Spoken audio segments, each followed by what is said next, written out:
কর্পূরের ধোঁয়ায় উবে যাবে বাস্তুদোষ। দাম্পত্য হবে মধুর। হিন্দু ধর্মে পুজো সামগ্রী হিসেবে কর্পূরের বিশেষ গুরুত্ব রয়েছে। পুজোয় কর্পূরের আরতি করা হয়। প্রচলিত ধারণা অনুযায়ী কর্পূরের সুগন্ধে দেবতা প্রসন্ন হন। তবে শুধু পূজার্চনাই নয়, বরং বাস্তুদোষ দূর করতেও কর্পূরের ব্যবহার করা হয়। বাস্তুশাস্ত্র অনুযায়ী কর্পূর ব্যবহার করে জীবনের নানান সমস্যা থেকে মুক্তি পাওয়া যায়। কর্পূর ব্যবহার করলে বাড়িতে ইতিবাচক শক্তির আগমন ঘটে এবং আর্থিক সংকট দূর হয়। বাস্তুশাস্ত্রে বর্ণিত কর্পূরের উপায়গুলি হল: ১. ঝগড়ার অবসান।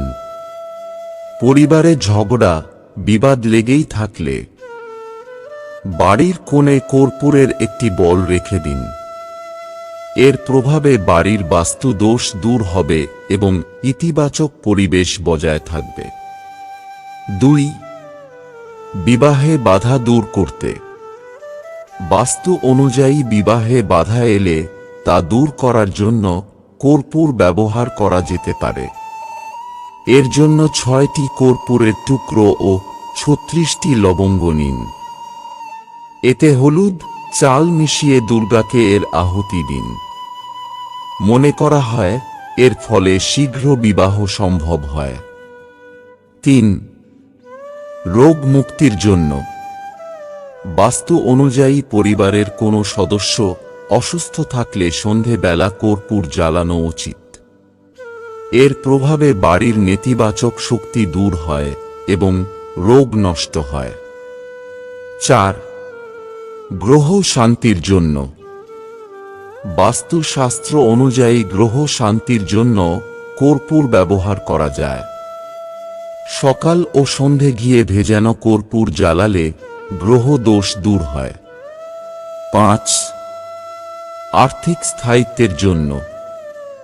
ঘরে টাকা পয়সার স্থায়িত্ব না থাকলে বা আর্থিক লোকসান হলে সূর্যাস্তের পর কর্পূরের প্রদীপ জ্বালিয়ে পুরো ঘরে কর্পূরের ধোঁয়া দিন।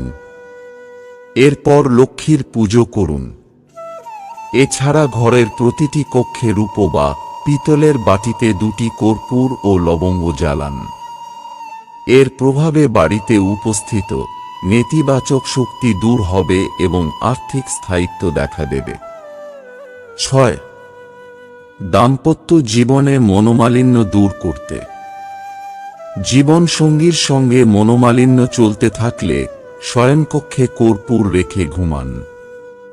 এর প্রভাবে দাম্পত্য সম্পর্কে মাধুর্য আসবে। ৭. পিতৃদোষ বা কালসর্প দোষ নিবারণের জন্য।